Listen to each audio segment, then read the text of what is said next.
জানতে চাবো যে আমাদের মাঝে উপস্থিত রয়েছেন যে সিংহের উপজেলার কৃষক দলের নবনির্বাচিত কমিটির যিনি সভাপতিত্ব এসেছেন আমাদের জনাব মুকা ভাই। ভাই, আপনার কাছে জানতে চাবো যে আজকে এই মুহূর্তে আপনি নতুন একটা কমিটিতে সভাপতির দায়িত্ব এসেছে এবং মানিকগঞ্জে আপনাদের কাঙ্ক্ষিত কমিটি এসেছে এই মুহূর্তে, মানে আসলে মানে আপনার কাছে অনুভূতিটা কেমন লাগতেছে? আপনি মানে আগামী বিএনপিকে তথা মানিকগঞ্জের বিএনপিকে কিভাবে দেখছেন?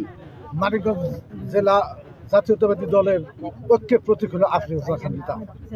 তিনি পরপর দুইবার এর আগে সভাপতি ছিলেন, এইবার নবনির্বাচিত আবার আহ্বায়ক কমিটির আহ্বায়ক হয়েছেন।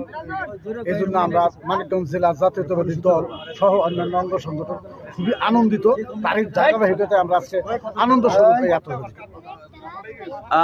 আমি আরেকটা বিষয় জানতে চাই যে এই যে আপনারা যারা সিঙ্গারের যারা রয়েছেন, আপনারা আগামীতে বিএনপিকে মানে কিভাবে মানে সংগঠনকে সাজাতে চান এ বিষয়ে যদি বা আপনাদের কমিটির জন্য আমরা জানি যে আপনারা বিভিন্ন ওয়ার্ডে বা ইউনিয়ন পরিষদে আপনারা কৃষক দল নিয়ে যেভাবে কাজ করছেন, আপনাদের ভবিষ্যৎ পরিকল্পনা কি? দেশনেত্রী বেগম খালেদা জিয়ার নির্দেশে এবং তার জিয়ার সরাসরি নির্দেশে আমাদের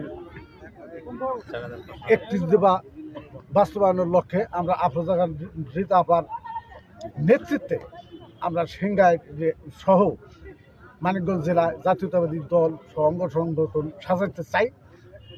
এই অনুভূতি দিয়ে আমরা কৃষক দল জাতীয়তাবাদী কৃষক দলের নবনির্বাচিত কমিটি হয়ে আসছি।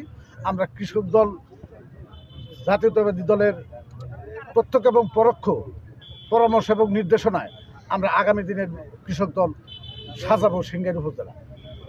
ধন্যবাদ আপনাকে এবং শক্তিশালী একটা কৃষক দল উপহার দিব আমরা। ধন্যবাদ আপনাকে।